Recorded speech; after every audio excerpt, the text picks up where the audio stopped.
Welcome to another OU Insider Under the Visor Sooners pregame podcast. The Auburn War Eagle version of it. Oklahoma, number 11, Auburn Tigers, 22. This Saturday, 2:30 p.m. This podcast is powered by Riverwind Casino. My name's Brandon Drum. We have Parker Thune, Travis Davison, and it's going to be a showdown in Norman. The return of Jackson Arnold, and we're going to talk about that. We're going to talk about the defensive line of Oklahoma versus the good offensive line of Auburn. We're going to talk about a ton of matchups, the OU secondary versus the Auburn wide receivers, all of that. But before we do that, Parker, let's thank our sponsors. Yes, let's do it. Starting with Riverwind Casino, our presenting sponsor here on the OU Insider Under the Visor podcast. You know where it's at. Just off I-35 and Highway 9 south of Norman. It's been the OKC area's premier gaming destination for nearly 2 decades now. Almost 3,000 electronic games, table games, bars, and dining options, plus the best live music in the metro. It's no surprise that Riverwind is always a good time. Also, folks, Jana King is the greatest team to ever clean and a proud partner of both OU Athletics and OUinsider.com. Jana King delivers spotless results and solutions from stadiums to any size business across the country. So check out which of their solutions is best for you or your business by going to janaking.com. That's JANIKING.com. And finally, a word from Prize Picks. Folks, you and I make decisions every day, but on Prize Picks, being right can get you paid. Don't miss any of the excitement this football season on Prize Picks, where it's good to be right. Whether you prefer to play NFL, you prefer to play college football, wherever you want to get in on the action, Prize Picks has options for you. It's simple to play. Just pick more or less on 2 to 6 player stat projections, and if you get your picks right, you could cash in. Prize Picks is the best way to win cash this football season. Which players are going off? Which ones aren't? Make your picks in less than 60 seconds and turn your takes into cash all season long on Prize Picks. It's the best place to win cash while watching sports. Join millions of users and sign up today. Download the app and use code OU Insider to get $50 in lineups after you play your first $5 lineup. That's code OU Insider to get $50 in lineups after you play your first $5 lineup. Prize Picks, it's good to be right. All right, guys. What do we want to talk about first? I lost my thing, I think. But I don't know. Let's do Auburn, Oklahoma. yeah, I mean, but I'm talking about like good place to start. No doubt. I think we want to talk about the low hanging fruit of Jackson Arnold return. Yeah, right? that probably is the lowest hanging fruit. Jackson Arnold is coming back this week. That fruit is on the floor. That fruit is on the floor. How do y'all feel about that? Expectations for him? Overall thoughts on it? Travis, go. It's one of those things that twice now at 2 different programs, I think we all heard the rumors that Michael Hawkins Jr. had to be moved to wide receiver and running back workouts to protect Jackson Arnold's confidence, a year ago. And then this year we hear that DJ Durkin has been told to take it easy on Jackson Arnold as to not destroy his confidence in practice. What that tells me is 2 different programs identified that Jackson struggles with confidence at times. Well, Brent Venables knows that. Brent Venables understands that this is a massive, massive game for him, not only as the head coach of the University of Oklahoma, moving forward into your SEC schedule, Oklahoma versus Auburn, but keep in mind the optics around Jackson Arnold taking over for Dillon Gabriel. The optics were that Brent Venables pushed Dillon Gabriel out to, bring in the Jackson Arnold era. Well, now the optics are that you push Jackson Arnold out to bring in the John Mateer era. If Jackson Arnold outperforms John Mateer in a win over Brent Venables' Oklahoma team, then that will be twice that it looks like Brent may have made the incorrect decision regarding the quarterback position for his team. That would be a stain on Brent Venables' career, legacy, however you want to put it, just because of the optics involved, because everybody talks about the quarterback position. You don't do top 10 weekly linebacker rankings. You don't do top 10 weekly right guard rankings. But every entity does top 10 quarterback power rankings right next to their team rankings. So that's what the conversation will be about. So Brent Venables needs to win this football game. He knows that, and he needs to make Jackson Arnold lose his confidence quickly and then cash in on that. And I don't know if there's anybody that's better suited to kind of unravel and take advantage of Jackson Arnold's vulnerabilities as a quarterback than Brent Venables, because Brent Venables saw Jackson Arnold play the quarterback position every single day on the practice field for 2 years. And, you can make the argument, okay, Jackson Arnold has seen Brent Venables' schemes as well. He's a little bit more equipped to go up against them than your typical run-of-the-mill opposing quarterback would be. But as I said the other night on OU Insider Live, if you give the same study guide to a regular student and a professor of a given subject, and then you put the same test in front of them, the professor, odds are, is going to score significantly better. It's not necessarily to say that the student is going to score poorly, but you're going to trust the professor more than you would the student. And Brent Venables is certainly the professor in this analogy. And man, in talking to sources around the industry this week, people that watch a lot of tape, a lot more tape than I get the opportunity to watch because we're running around doing this, that, and the other during football season. Try to watch some tape. Don't get to watch a ton of it, but there's a connotation with Jackson Arnold through a season and a half of the Jackson Arnold starter experience, or I guess maybe what adds up to a full season now. He didn't start 3 games last year for Oklahoma, and it's been 3 starts for Auburn thus far this year. So through 12 starts for Jackson Arnold, the belief seems to be that he's just kind of a one-read quarterback. If the first read's there, great. If not, he's going to tuck and run. That's what people think of Jackson Arnold. And so if that is indeed the case, and if that's the kind of mindset that you as a defense can shoehorn Jackson Arnold into this weekend in Norman, if you can take away his first read, force him to tuck and run and figure something out with his legs, that's a recipe for success, because Oklahoma has the athletes such that they're probably not going to get gashed on the ground by Jackson Arnold in the scramble game. So with as well as Oklahoma's secondary has played thus far this season, you would expect that as long as the Sooners are strong against the traditional run game and they force Jackson Arnold to make plays with his arm in order to keep the chains moving, then that's exactly where Oklahoma's defense wants to be. That's exactly the type of flow, the type of dynamic that they want to cultivate in this game. If Jackson Arnold has to drop back and throw the ball 40 times, Oklahoma wins this football game. No, I agree with a lot of what y'all are saying. Now, I do wonder if the confidence issues with Auburn kind of were a rollover from BV throwing everything in the book at him. And people also need to remember in the spring and fall of last season, like I was getting told that OU was throwing like crazy blitz packages stuff to prepare him for the SEC. And it kind of ruined him, and it didn't help. It didn't help Hawkins either. I think BV would tell you that was something that he regretted doing at the end of the day, because you have your quarterbacks, and then when everything fell over with the offensive line, with the wide receivers, with Oklahoma, and I'm talking about the injuries, you didn't have a quarterback there due to youth, due to inexperience, due to just newness of everything and everything coming at you fast already, to be able to pick the team up, right? Like Mateer would do if that happened this year at Oklahoma. Does that make sense? That said,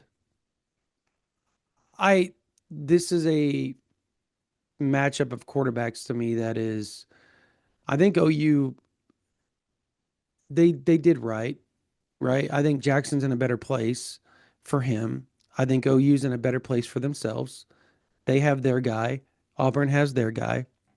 But at the end of the day, it's going to be fun regardless, because I think Jackson Arnold's legs, I think he's going to make some plays with them. But at the same time, I think BV is going to throw everything that he threw at him in fall in spring to try to confuse the crap out of him in a, I guess, easier term, to make him see what he saw and remember what he saw when he was at Oklahoma. And if you start seeing those flashbacks, sometimes you're going to get happy feet. You're going to start making mistakes. And that's exactly what Brent Venables is going to try to do there. He's going to try to make uh, Jackson make mistakes with his arm. He's going to try to force those turnovers. He wasn't big in throwing interceptions at Oklahoma. It's the fumbles, right? Yeah. He's going to be bringing blitzes. He's going to be hitting him. He's going to be doing anything he can to cause him to be lackadaisical with the ball. And that's probably a bad term. To be loose with the ball, I guess, is a better term.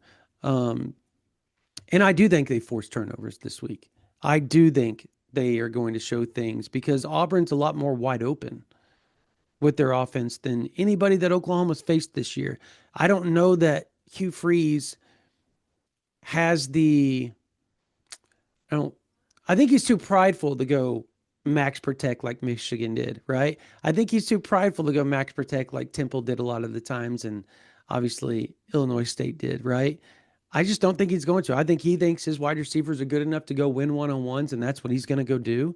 And if not, he's going to use his run game to try to cause issues. And Brent Venables Venables' aggressiveness, and that in tune is Jackson Arnold and his legs. I just don't know that Jackson gets loose, man. I just don't. One of two things is going to happen on Saturday for Auburn to play effective offense and win this football game. And I do want to acknowledge Jeremiah Cobb's a good running back. He is averaging almost 7 yards per carry thus far this season. But one of two things is going to happen. Either Jackson Arnold is going to have to prove that you can nickel and dime Oklahoma's defense to death, which I just don't foresee that being a genuine possibility. Or he's going to have to push the ball downfield more than he has at really any point in his collegiate career to date. Because, and I give a shout out to our producer, Spencer Forsyth, for bringing this stat to my attention last night. Jackson Arnold's average depth of target last year at Oklahoma was 7.9 yards. That was 18th out of 20 qualifying quarterbacks in the SEC. Thus far at Auburn, 7.78 average depth of target. 7.78 yards. So he's pushing the ball downfield even less thus far this year than he did a season ago at Oklahoma. So again, unless you can nickel and dime this Oklahoma defense to death, we're going to have to see Jackson Arnold take some shots and make some downfield throws that he just hasn't made with regularity yet. Yeah, and, you bring up that average depth of target. The Auburn side will tell you, hey, Jackson's just looking at the defense and saying, this is what they're giving me. If Baylor's going to play cover 4, then I'm just going to run the ball up the middle. They're not going to be able to stop me, and I'm going to throw it short. That's just what I'm going to do. So he took what the defense gave him. And then, there was this desire to create more explosives downfield. But then, when they play two overmatched opponents in Ball State and South Alabama, they're playing 15 yards off. So it's like, okay, I'll just take little check downs, little quick outs, things like that, and get my athletes the ball in space. The problem with that is, eventually you're going to have to throw the ball downfield. When you look at Auburn, as far as their explosive play rate, they rank 77th in the country. And after you've played Ball State and South Alabama and a Baylor defense that is a shell of what Dave Aranda once had at Baylor, like, you need that number to be higher. Like, I don't care what the defense is giving you. If you're Auburn, you should dictate what Ball State and South Alabama are able to do against you, not just take what the defense gives you and then not flesh out that side. On the other side of the ball, defensively, they're 72nd in the country, giving up explosive plays. Their secondary has been terrible. John Mateer and specifically Jaron Kanik should have a massive game because Trigg for Baylor had 99 yards. They couldn't cover him with their linebackers. Linebackers weren't quick enough. Safeties, corners, they weren't big enough to deal with it. I think Jaron Kanik goes over 100, has a touchdown in this one. But you bring up turnovers, right, Brandon? Yep.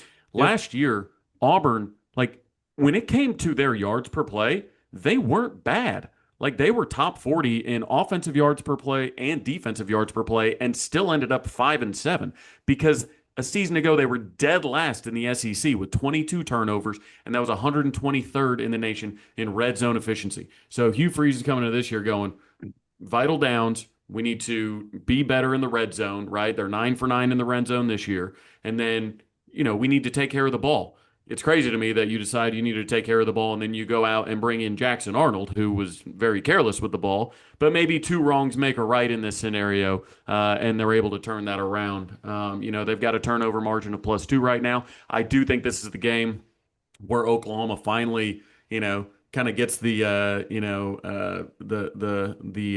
top off the basket, if you will, sees a couple go through and turns Jackson Arnold over a couple times.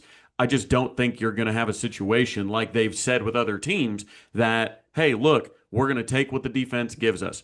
Brent Venables isn't going to give you anything. So you're going to have to force the ball downfield. You're going to have to press at times. And if Jackson Arnold is forced to press, that's what might cause disaster for the Auburn Tigers.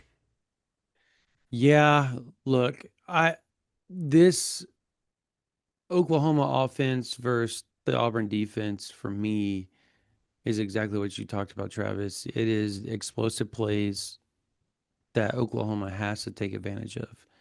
John Mateer, Jaron Kenny. I was asked a question last night on our live. What was it? Who do we think is going to, I guess, be the standout players or whatever, or something to that extent? And I said Jaron Kennick.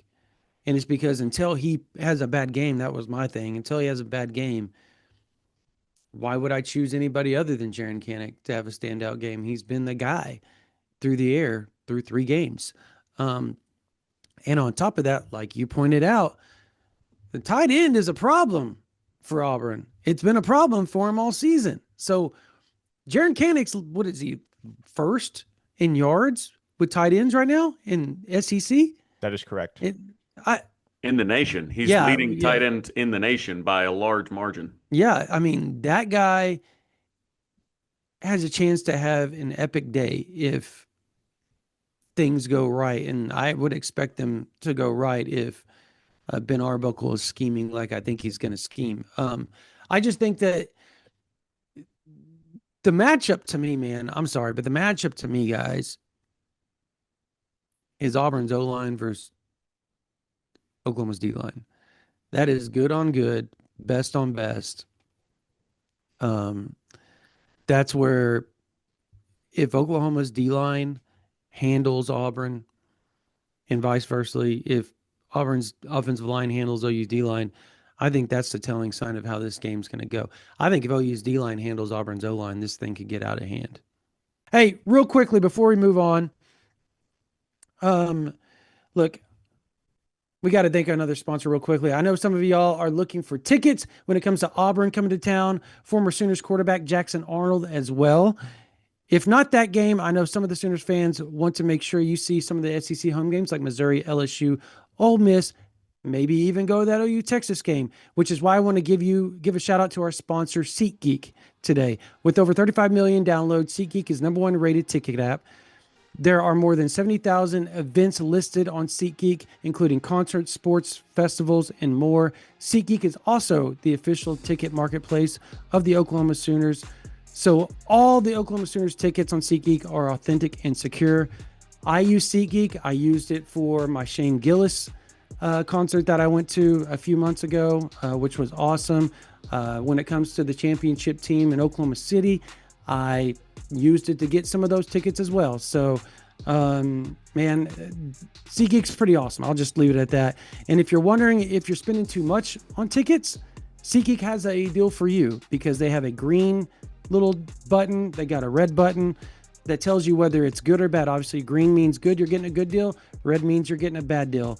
And with all that said, OU Insider has a code for you guys, so you guys can get 10% off your next ticket purchase. All you have to do is go to SeatGeek.com and type in Insider10 in the promo section, or you just download the app using the link in the description below, and it will automatically use Insider 10%. Thank you, SeatGeek. That's just my thoughts. Yeah, I think that's mainly true of most football games No, but I in mean, general. like, If the defensive line craters the offensive line, but I do agree with you that it's best on best. I think they've got probably the best right guard in the SEC. They might have the best center in the SEC, and that's what they want to do, right? They're getting their best running back who was injured against Baylor. Obviously, we know about their other backs. We know about Jackson's legs. That's what they need to do. To your point, Brandon, they need to be able to run the ball effectively. yes. If they cannot run the ball effectively, you've got dudes pinning their ears back in obvious. I believe Auburn is picking up like on first down. I think they're averaging like 7.2 yards on first downs right now.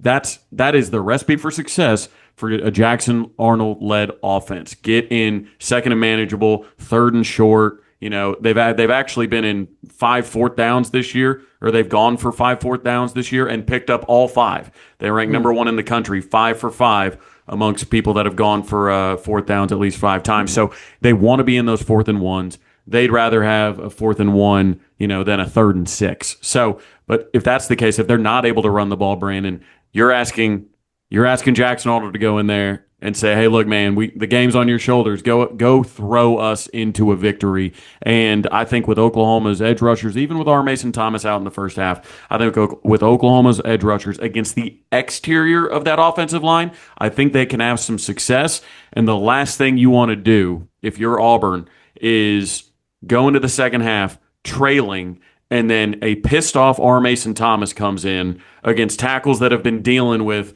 PJ and Marvin Jones Jr. and Taylor Wine and Danny Okoye and all these guys, and a fresh-legged, pissed off R. Mason Thomas comes in and says, "All right, Jackson, you're mine." Like, you don't want to be in that situation if you're the Auburn Tigers. That I said that the other day. I think it was last night on our live. That what is going to be the reaction when Jackson sees 32 across in the second half? Like, because he saw that all last fall, and I'm not sitting here saying like he's scared or anything like that. I don't think that at all. I just think he knows. He knows. He's not. He's been around R. Mason for 2 years, guys. He's well aware of what he can do. He's been on the opposite end of him during fall camp when it was good on good, 1-versus-1s, right? Like, he's seen if you don't do right, the closer's coming for you. And that's just the way it is. And he's got to get his sack for the year, first sack. Eventually, that's got to happen. Wouldn't it be ironic if it was against Auburn? And that's where he kind of took off last year, remember? Was in the fourth quarter of the Auburn game, and everything else just kind of took off after that. That's where he got the nickname the closer, right? Was the Auburn game, correct? There's either that or the Tulane game. I think it was the Tulane game. Was it Tulane? Because Tulane, he had 3 sacks on a single drive. Right, yeah, I think it was Tulane. I always forget about that game. I don't know why I forget about that game, but I did. Yeah, he owned that game towards the end. Yeah, he owned that game against Auburn too. That was impressive. Conversely, I am really, really eager to see how John Mateer and this Oklahoma offense opens it up against Auburn. Because, man, if it's not obvious, this is going to be such a strikingly different game from the game we saw last year on the Plains between these two teams. Because I don't know that you can fully appreciate how hamstrung Oklahoma's offense was until I explain this to you. Some of the realities about that football game. For one thing, Oklahoma completed 10 passes in that game. Yep. Michael Hawkins went 10 for 15. For another thing, there were only 6 players that touched the ball for Oklahoma offensively. Michael Hawkins had 14 carries on the ground. Javonte Barnes had 18 carries. And there were 4 players that caught a pass. J.J. Hester had 3 catches. Bauer Sharp had 4. Brennan Thompson had 2. Jacquez Petaway had 1. I mean, I don't know that you can... I've never seen a football team walk away with a win in a game where, I guess maybe save for the service academies, where only 6 players touched the ball. Only 6 players recorded an offensive touch. And so for Oklahoma walking into this game where they're going to have Keontez Lewis, he was listed as probable on the availability report. He's going to be a go. So you're going to have your full suite of playmakers that you've had throughout the first 3 games of the season. You're going to have a backfield with Torrey Blaylock now officially at the helm, listed as the starter, listed as the first-string guy this week on the depth chart. And you're going to have John Mateer capable of doing all the things he can do, not just with his arm, but with his legs as well. And some of those rotational contributors that can give you a little bit of juice at times when they're on the field. Certainly, Javonte Barnes falls in that category. He'll be on the field primarily as a receiver and a pass blocker more so than as a runner, but he's going to bring some value. Xavier Robinson, I know for a fact Oklahoma's trying to find more ways to get Xavier Robinson involved in that backfield picture.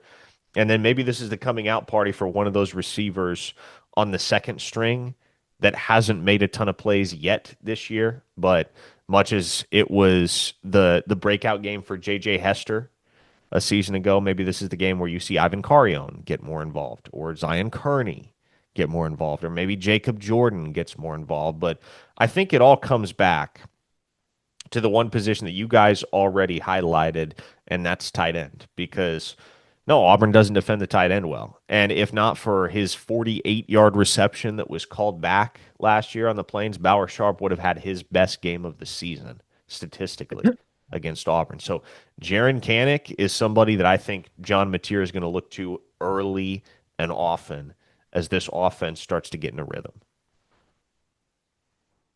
Yeah, the run game with John Mateer is also kind of what I'm watching a little bit, just because I want to see, and obviously with Javonte Barnes, right, and Torrey Blaylock, I want to see how they've progressed since Michigan, since Illinois State. We've seen them progress. Obviously, Torrey Blaylock had his first 100-yard game, having 14 carries for 100 yards against Temple. He had some big runs, but I want to see between the tackles. Everything that they've had that's gone big has been outside the tackles. And I think for Oklahoma, and I know inside the tackles, Mateer has had some big runs. Get that. I'm talking running backs. I think for you to be successful for extended periods of time in the run game, running backs have to be able to get between the tackles as well. And maybe I'm wrong. Maybe just with the new age of college football and Mateer, the way that he's built, maybe that is just how they're going to have to be. And we're just going to have to get used to that being this goes. It took us a bit with Jalen Hurts, right? When Oklahoma was running between the tackles with him. But at the same time, they had Kennedy Brooks that was going off and Ramondre Stevenson that was going off that year. So, like, I don't know, man. Like, they've got to find a running back that can be consistent. To me, I think that's got to be Torrey Blaylock. And you see that he's number one on the depth chart now. Yep. So I guess that's a start, right? So I want him to get going this Saturday. I want to see them use him and see if he can't get 5-6 yards a carry. Because I think if that happens, fellas, if we think Auburn's secondary is bad, you start using those RPOs after Blaylock gets going. You start using that play action after Blaylock gets going and get Deion Burks over the top, right? I just think that's going to be fun. And conversely, like you talked about, like we all three have talked about Jaron Kanik, right? At this point, use play action tight end is usually wide open. Well, and you know, you talk about their defensive backfield. Part of why they've been so bad is their tackling. I don't think they've been as bad in coverage as they're just dripping off guys. They've got 35 missed tackles through 3 games. That's absurd. That is crazy. I mean, you get a guy like Torrey Blaylock, if he's able to reach that third level and you've got defensive backs coming down, they want nothing to do with Torrey Blaylock.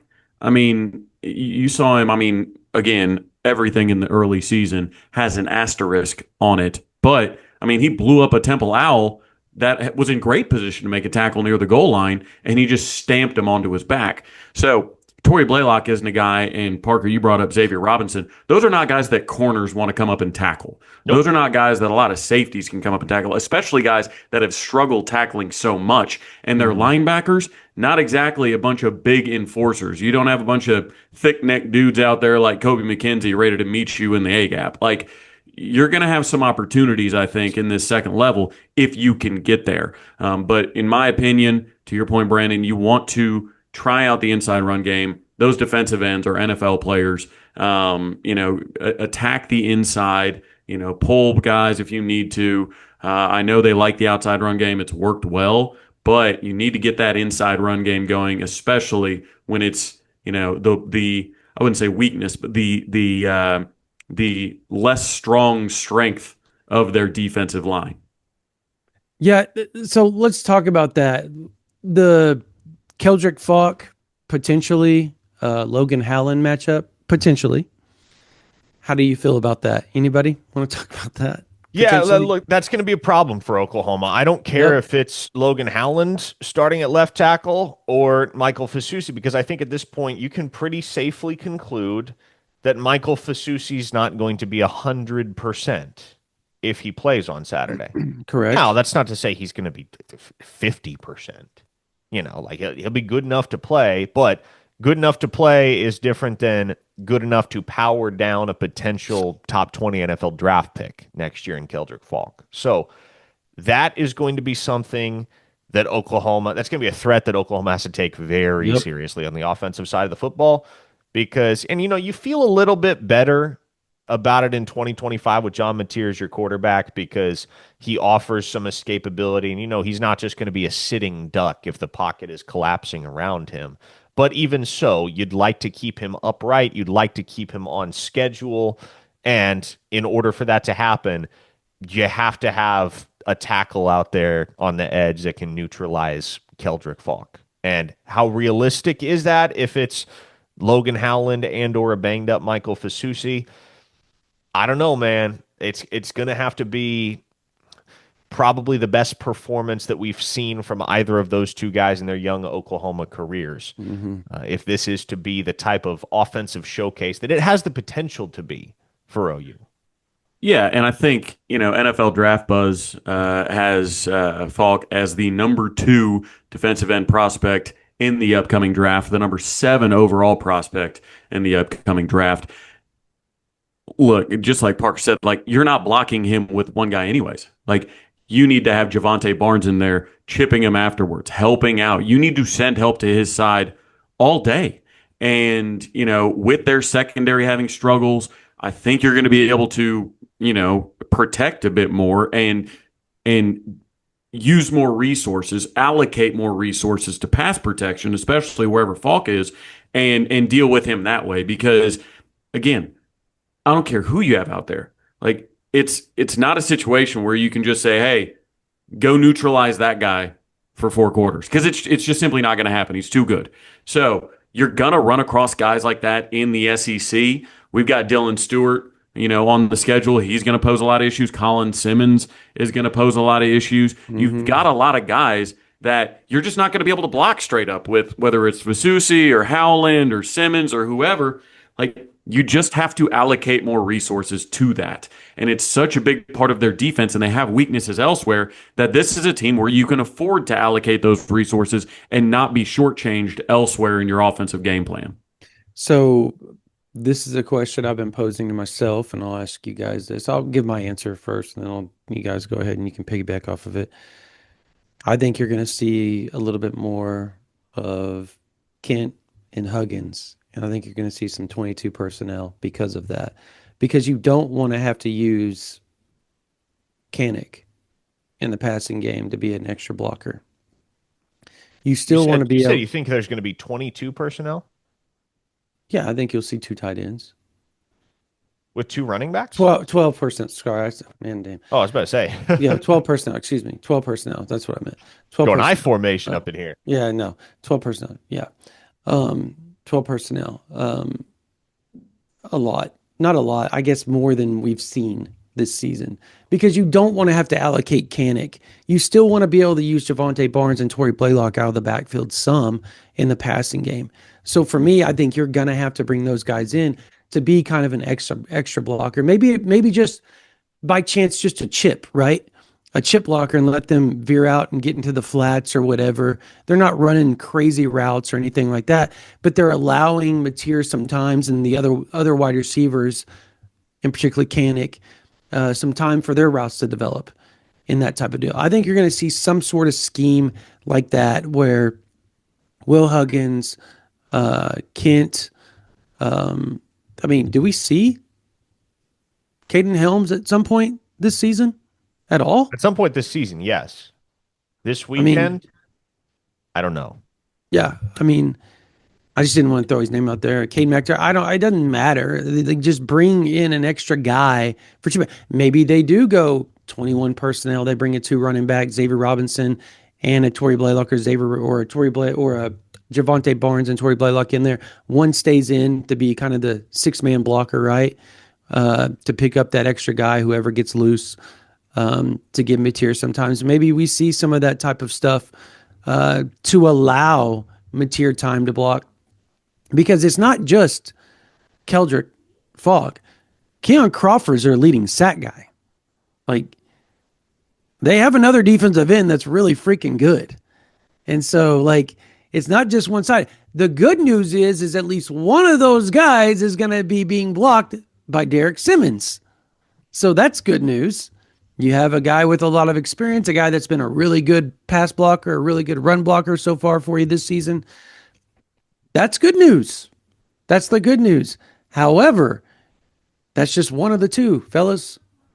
So do you all think that you'll see, like I do, some 12 personnel, maybe some 21 personnel, just to kind of help alleviate some of that from the offensive line and still not have to leave Kanik in to be that extra guy? You do not want that. Yeah, of course you're gonna have to see that. And what I think, we start talking about chips, things like that. I wouldn't mind. A great way to slow down a pass rush is to throw right over the top of it, right? Or get them going upfield and run right under it. Get Keldrick upfield, get Kieran Crawford upfield, and then run right under him, right? I would love to see a little bit of. I know that Crawford or that Keldrick Falk is like 6'6", and got, the crazy wingspan. So it's going to be tough to throw it over him. But I would love to see almost a chip and then just a little basketball, jump shot over him. And just to get him to slow down, just to get him to think a little bit more about getting upfield so quickly, because he's such a physical presence that if you can just slow him down a little bit on his initial, whether you're throwing just little screens off of him or anything like that, or trying to get him upfield and run kind of in that block into that gap, then I think you're going to have some success in that. But you've got to have a game plan with it. The good thing about Auburn's defense is that's pretty much where your offensive game plan can focus. You know what I mean? Like, You're not having to dial up insane, schemes for their defensive backfield. They don't have crazy linebackers that you're like, man, we gotta make sure we got a guy, on him all the time. It's really, you've got to deal with these two monsters on the defensive line. And again, the interior of their defensive line isn't bad by any stretch of the imagination, but they're not the surefire NFL guys that you've got on the edges. So I would like to see, like I said, some screens, some runs to that direction, run right into the teeth of it, and get them thinking twice about getting upfield and getting after Mateer right away. Yeah, I want to talk about the offensive line, or not that. Excuse me. I want to talk about the OU secondary versus Auburn wide receivers real quick. But before I do that, I want to thank one sponsor real quick with Refine You Med Spa. Achieving a healthy weight can be challenging to do on your own, but you're not alone. The skilled team at Refine You Med Spa has treatments that complement weight loss goals and long-term weight loss support, so you achieve a weight that supports good health and self-esteem. You can achieve your ideal look and feel with Refine You state-of-the-art practices that offers a diverse selection of aesthetic treatments, providing services that benefit every body type and skin type. They're talking laser treatments. They're talking if you have skin tags, maybe you have sunspots, maybe you're with the O shot, the P shot, you're looking to lose weight. They'll get you on nutrition.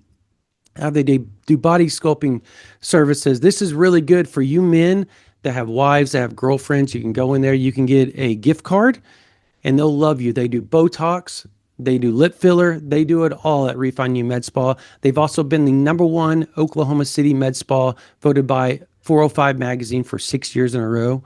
So make sure you call Refine You Med Spa at 405-849-5391 for a free consultation, or go to refineyouokc.com. They don't sell results, they sell they don't sell procedures, they sell results. All right, guys. Real quickly, um, the wide receivers of Auburn versus the defensive backs. I mean, I think that's also, we talked about how they have to go deep, how they have to do this, how they have to do that, and they haven't had deep shots with Jackson Arnold, but still, Cam Coleman, right? Eric Singleton, Horatio Fields. Who's the other one I'm missing off the top of my head here? He had the touchdown last year against Oklahoma, if I remember correctly. He was a freshman. Big old tall kid. He caught it over the top of, I believe. Are you talking about Cam? No. 'Cause Cam had a big day. Lambert had a big day, the speedster. It may be Lambert I'm thinking of here, but Malcolm Yeah, Lambert got Simmons, is that who Malcolm you're thinking Simmons of? is who I'm thinking of. Oh, Yep. Malcolm Simmons, yeah. Yep. Malcolm Simmons is who I'm thinking of. Thank you, Parker. Yep. They've got a host of wide receivers, guys, that could be a problem as long as Jackson can get it to him. So hypothetically, let's say they're taking shots down the field. If you're Oklahoma, how do you play that? Because they're huge at wide receiver. Like they've got behemoths. And Yeah, on top of well, that, you have Singleton. If he gets out in space, it's night-night. I think the simple answer is you trust your horses. And I do, Brandon. Like, I trust this Oklahoma secondary infinitely do more too. than I trusted that Oklahoma secondary last year going out of the Plains when it was, Kenai Walker and Des Malone that were charged with Can I burn me deep defending. Walker? I'm glad he's okay. But yeah. Like, you got Cortland Guillory and you got Gentry Williams to go up against these Auburn wideouts. You got a couple of safeties over the top and Robert Spears Jennings and Peyton Bowen that are really starting to play some good ball and have played some good ball since they got rolling at Oklahoma. But there just looks to be a level of maturity here as you would expect in 2025 that's enabled them to level up even a little bit further. But to me, it's about that cornerback duo. Like, Gentry Williams wasn't even on the availability report. He's a full go. Cortland Guillory is Cortland Guillory. There are only 4 cornerbacks in the nation that have been targeted a minimum of 10 times to this point in the season and have allowed fewer yards than Cortland Guillory. So with him on one side, Williams on the other, to me, it doesn't much matter that Eli Bowen isn't back in the mix yet, and he will return for the Kent State game. He and Giovanni Gibson will be back for that one. But between Guillory and Gentry, I feel pretty dang good about what Oklahoma is going to roll out there against those strong Auburn wide receivers. Okay, real quickly, the thread on that Auburn message board that got brought over to our OU Insider VIP board, did you see what they said? Cortland Guillory and Gentry Williams are not good cornerbacks. Okay. I laughed pretty hard at that. Average message board fodder for sure. But yes, it was. no, I think that's what you do. You trust your guys, and also you trust that they have not done it all year. Again, I brought up the numbers earlier: 77th in explosive plays offensively. They're not throwing the ball downfield. They do not have the reps. You've got practice, but there's no substitution for in-game reps when you've got Oklahoma's pass rush breathing down your neck. I just don't think this is the time for Auburn to say, all right, boys, today is going to be a Jackson Arnold goes deep all day type of game. So get ready. Go ahead and stretch. You guys are going to be doing a lot of cardio, sprinting down there for Jackson deep balls. Like, I don't think this is where you break that out. You know what I mean? Yeah. And again, like Parker said earlier, you trust your horses. You've got really good players back there. You've got good safety play. You've got experienced safety play. You've got good corners, healthy corners now. You hope that they, both make it through the game very healthy, but also you've got good depth behind them, right? So I don't know. I just think that the last thing that Hugh Freeze and his offensive staff, all 13 of his play callers, are going to do is say, hey, look, it's deep shot 30 here in Norman, Oklahoma. No, I think it's fair. Even so, they just have some big dudes. There's always that chance for me. And you don't want it to be that game. You don't want to be that team where somehow, some way they figure crap out. there's always that chance for that to happen. I You mean, know, there's always we the chance. I do think, like, I'll call it now. I think Cortland Guillory gets at least one pass interference penalty. He's aggressive, and if they're going to test him, I know he's going to win a lot of those battles. But I think they're going to go after the freshman. I think they get him for one. I'll call it that way. But yeah, I think he holds up well. I agree. I think they're going to go after him more than they're going to go after Gentry, more than they're going to go after, Kendall Dolby and Jacoby Johnson. I just don't think that those guys are longer than he is. Cortland's not, by any stretch of the matter, not a short defensive back, but Gentry, Jacoby, Kendall Dolby they're just built a little bigger and longer. So yeah, if you're going to go, you're going to put Cam Coleman, one-on-one with the freshman and say, let's see if you're going to try that. And that's an if, right? At this point, because they haven't done it this season. So we'll see. All right. Let's get to some predictions on the week, guys. And then let's close this thing out. All right. So it is somewhat of a big weekend next week. It's kind of a precursor, right, for next weekend. I know OU's got a bye, but next weekend has some baller games, guys. Unbelievable games. But this week has Texas Tech hosting at Utah. We'll start with that one. Number 17, Texas Tech versus number 16, or at 16, Utah. This is going to be a 10 a.m. kickoff in Utah, guys. It's big noon kick. We've done one of those. I know. Was that BYU, wasn't it? Yeah. OU BYU was a 10 a.m. local time that's kick. right. That was freaking brutal. It was beautiful. It was beautiful. Sunrise over the mountains. It was beautiful, but it was brutal. That was BYU was the fans were just a bunch of sweethearts. Oh, loved BYU. Billy Bowman looked like he was 300 pounds trying to run back a pick six, running out of gas. Man, great memories of BYU. The popcorn to the OU fans was pretty cool. Wasn't that in the fourth quarter they gave y'all free popcorn or something? Ice cream, I think. It was ice cream. Okay, ice cream. Yeah. Crazy. Gosh, all right, who do y'all? It was beautiful. Yeah. I like Utah in this football game. I think Utah's the best team in the Big 12. That is, I don't know how hot of a take that is, but if it is a hot take, that is my hot take. I think Utah's the best team in the Big 12. Love Devin Dampier. I was going to say, do you think he's the best quarterback in the Big 12? He may be the best quarterback in the Big 12. That's a guy that's, if he keeps up his current level of play, he's going to be in that Heisman discussion at the end of the year. The only question becomes, can a guy like that win the Heisman Trophy from the Big 12? It's one thing these days when it's a two-way phenomenon like Travis Hunter, but especially when you play the quarterback position, and there are so many other quarterbacks across the country that are going to put up big-time numbers.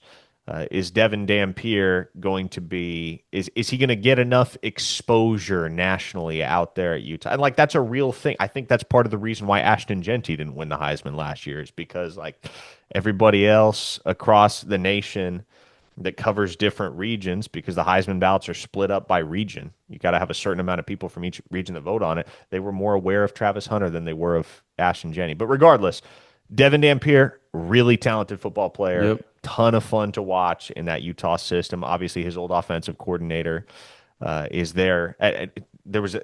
Utah did the OC quarterback package deal, much like OU did, bringing in Ben Arbuckle and John Mateer. Utah brought in Devin Dampier and his OC there in Salt Lake City. I like what Utah's got going. I think especially on their home field, they're able to hold off Texas Tech. Yeah, Utah is my pick to win the Big 12. I don't think to the Heisman point, I don't think he'll have enough Heisman moments against top 5 competition, top 3. The Big 12 just doesn't have that to offer. Yeah. But I like the quarterback play. I like the head coach. I think Kyle Whittingham is a winner. Again, I like them to win the Big 12, so I definitely have them winning this game.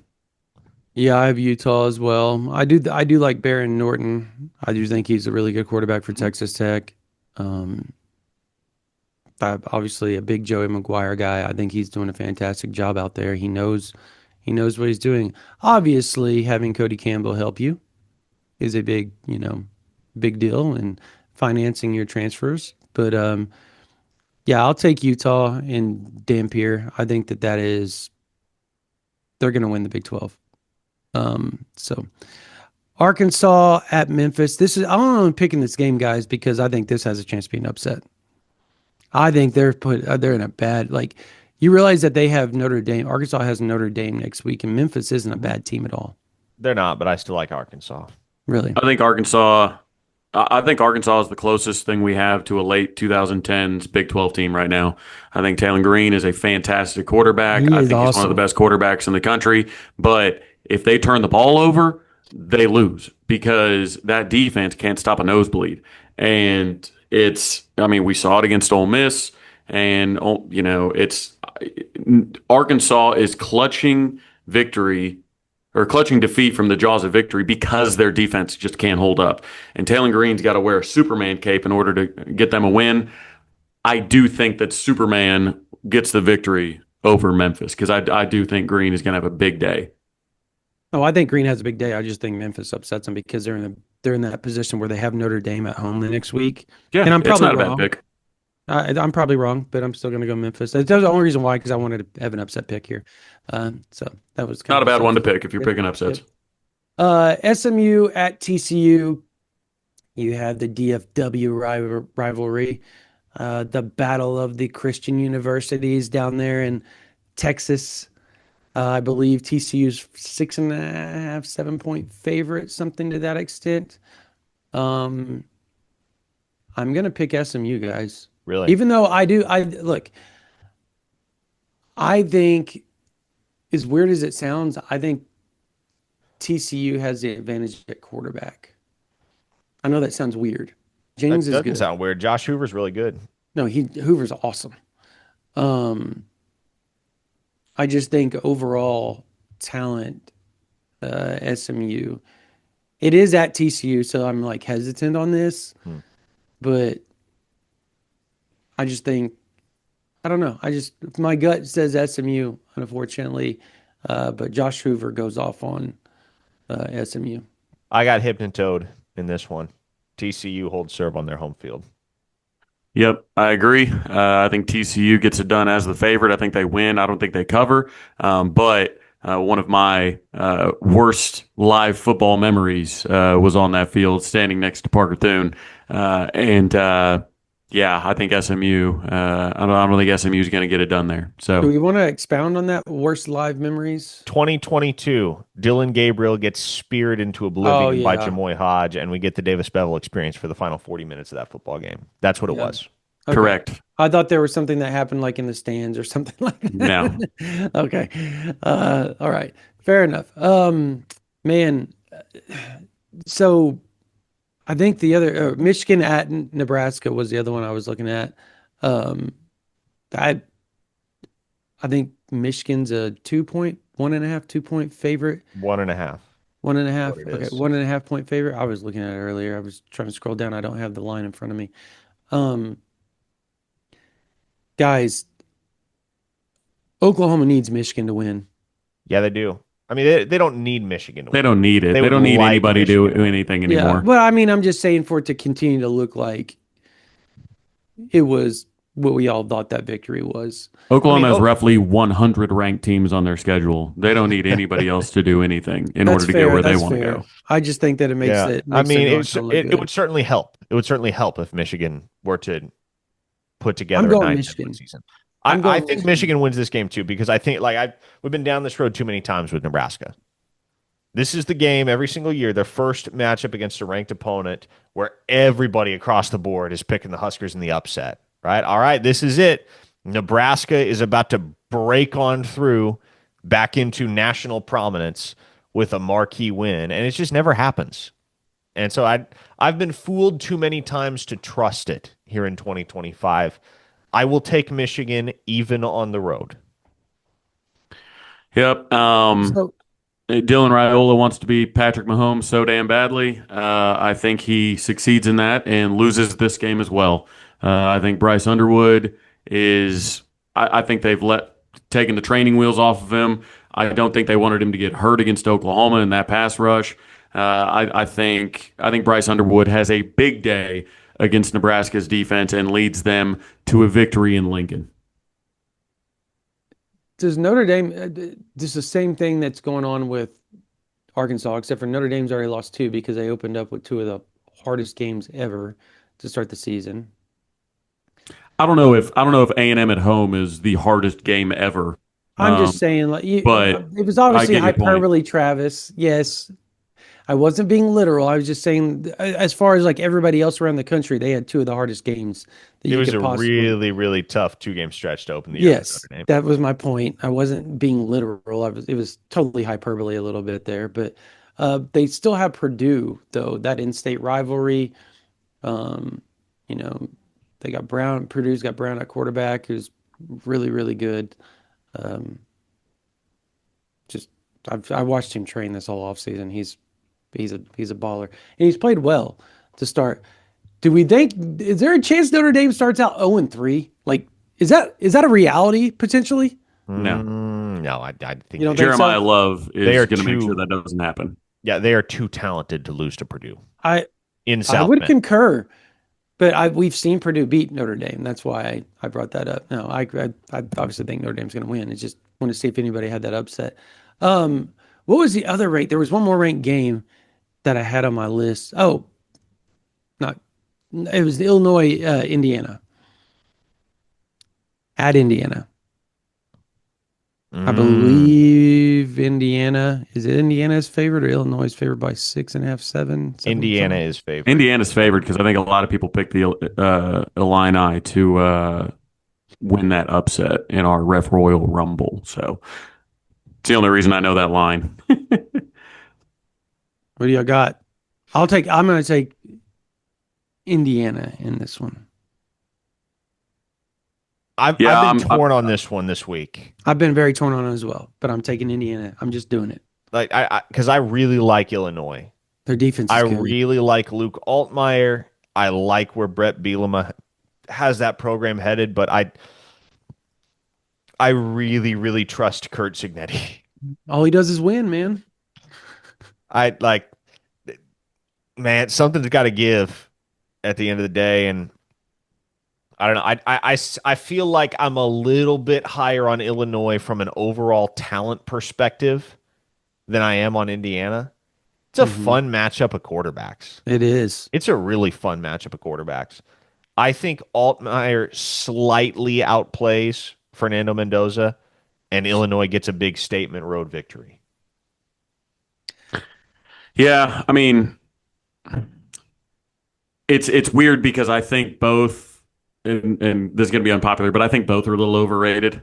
Like, you think Kurt Signetti, all he does is win. Yeah, he did until he ran into a ranked team last year. Everybody was like, "Hey, we need to fire Brent. Go hire Kurt. Go hire Kurt. Go hire Kurt." And then, the only two ranked teams he played, he lost to.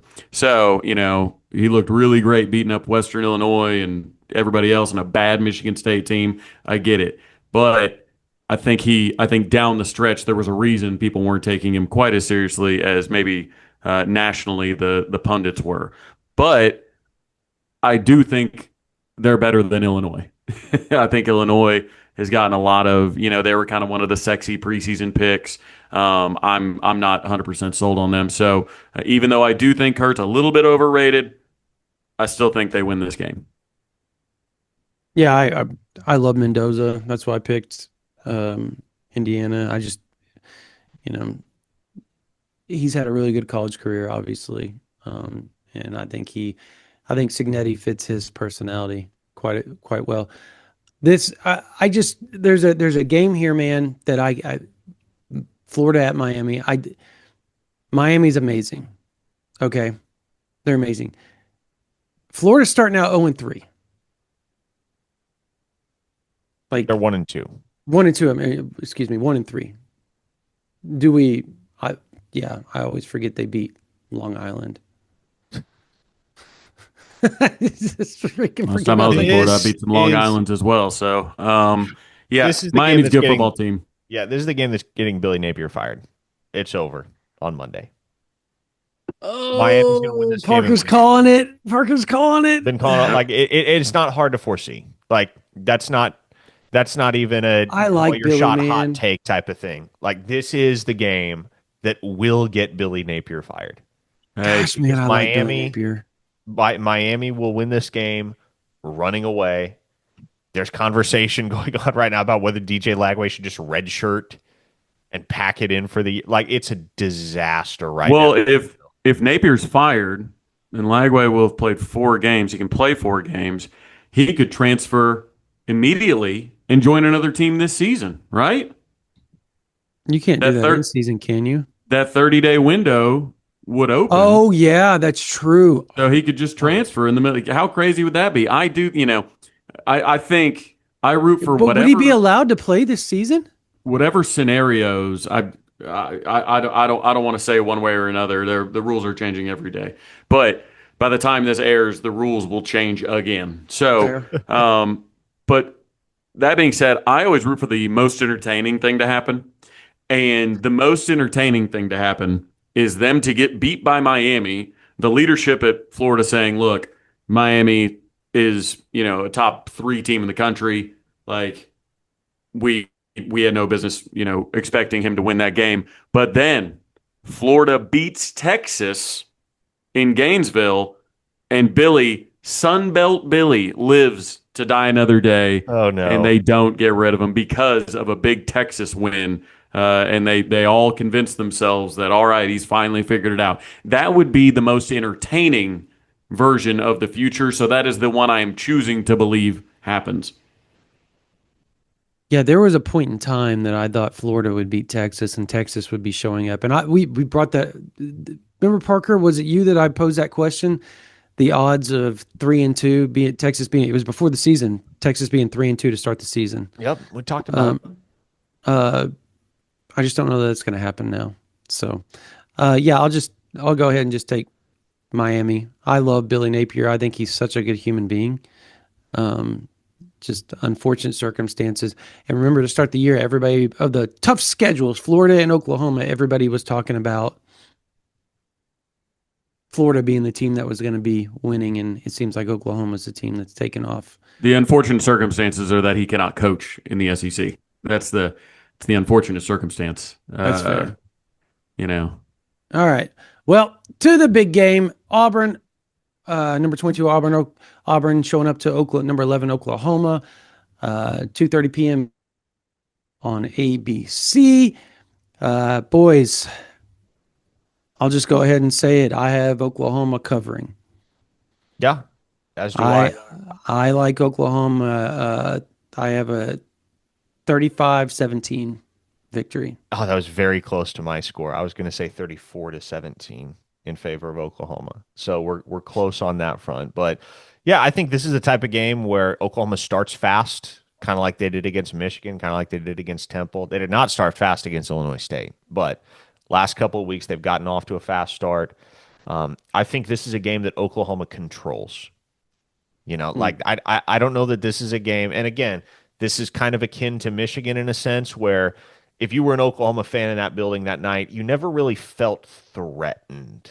Never really felt like Oklahoma was running away with it, but also never felt seriously threatened. And I think it's going to be that kind of football game again on Saturday, where Oklahoma just kind of maintains some stability, start to finish, maintains control, never really loses their grip on the outcome of this football game, and counting on John Mateer and Jaron Kanik to connect 6-7 times. I think it could be Kanik's most productive game of the season thus far.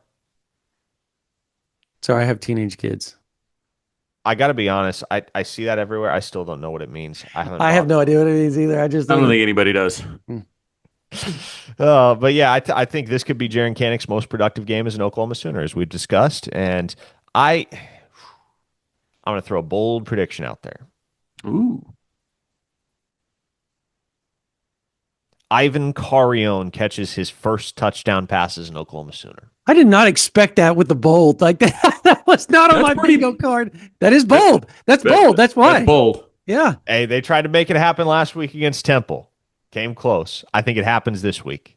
He had like a dramatic pause there for a second. We got to Ivan Carrion. Hey, it was bold. It was bold. So we've got what, a 35-17, a 34-17. Did you finalize that, Parker? I Okay. did, yes. So I am also going with a 30s to teens situation. I'm going 31-13. I don't think that Auburn gets the ball in the end zone twice. I think very similar to Michigan. You see them stall out in between the 20s, settle for 2 field goals, score 1 touchdown. You've got maybe Cam comes down with 1 in the end zone or something like that, or maybe they're able to rush 1 in. But I think Brent Venables tightens up in the red zone, holds them to field goals, and I think Oklahoma scores 31. I think their secondary is going to have big time issues. I think the running game continues to progress. I think they're going to have a plan for their best players on defense, those edges. I don't think their linebackers are going to be able to keep up with our crossing wide receivers, definitely not with Canick, things like that. I think that at home, Oklahoma forces 2 turnovers. I think they win 31-13. Yep. So for me, I told y'all 35-17. I think I think Auburn actually is the first team to score in Oklahoma in the first quarter this season. I think on their first drive, whatever they have scripted works.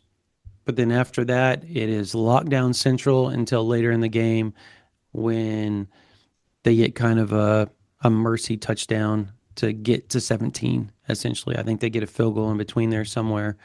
But that's kind of how I see it going. I think John Mateer has a day. I think Torrey Blaylock and Jaron Canick have a day. And I think Torrey Blaylock hits that 100-yard mark. So, again. So that's how I see it playing out. I like OU's chances, and I do think I think Oklahoma gets 2 turnovers. I agree with you on that, Travis. I have Oklahoma getting 2 turnovers, the first 2 turnovers of the season in this ball game. So, which is just crazy for the number 4 overall defense, by the way. Just crazy to even have that stat. Anyways, all right. Thank you guys so much for watching this OU Insider Under the Visor Sooners pregame podcast powered by Riverwind Casino. If you're not subscribed to this YouTube channel, if you're not subscribed to the podcast platform, wherever you're watching or listening to this, subscribe. That helps us. That helps us continue to do this thing for free for you guys. It helps us to be able to continue to put out more and more content. If you've been on our YouTube, if you've been on our podcast platform, we put out a ton more content because you all have been watching, you all have been subscribing. We have almost 1,000 new subscribers just on YouTube alone this month. So thank you, Oklahoma fans. You guys are amazing. We are so blessed to be able to do this for you guys. If you're not subscribed to OU Insider VIP, that's where most of our VIP content goes. You type in ouinsider.com, you go to that front page, you click that green button, and it'll take you to another page where you can sign up right now for $1 the first week, and you get The Athletic along with us, complimentary for a whole year. You sign up for $1 the first week, you get OU Insider, whether it's $11.99 a month or $119.99 for a whole year. Either one, it's a good deal. It's a 2-for-1 deal regardless, because on 3 and OU Insider complimentary, giving you The Athletic as well for a year on us. It's an amazing deal. So make sure you go to ouinsider.com. We've got tons of injury notes. We have tons of whether they're showed up on the availability. We'll tell you whether they're playing or not. We've got that information for you. We have recruiting notes, a big visitor list coming out this weekend. There's a ton of basketball stuff going on. Brody Lusk got that going on for you. Jesse Crittenden, ton of team stuff.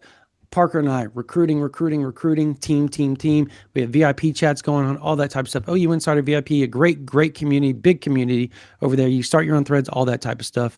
If you're a college student, if you're a teacher, if you're active duty, send us an email from your .edu. Doesn't matter where you go to college. Send us an email from your teacher's account, from your school account. Send us an email from your active duty to ouinsider@rivals.com.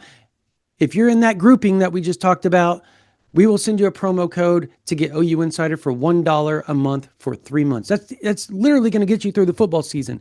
So OU Insider @rivals.com from your .edu. You can go to Timbuktu University. You can be teaching at, Miami, Oklahoma. You can be a middle school, preschool teacher. We don't care. Send us from your teacher's account. We will hook you up. Doesn't matter what branch of the military. We love our military. Parker's wife. Thank her. She's active duty. I'm a vet. We have a ton of vets and military people on our site. We have a ton of teachers, ton of college students. Come join us. It's fun. All right. For Parker Thune, for Travis Davison, my name is Brandon Drum. That's going to do it for this version of the OU Insider Under the Visor Sooners pregame podcast. You all have a blessed day.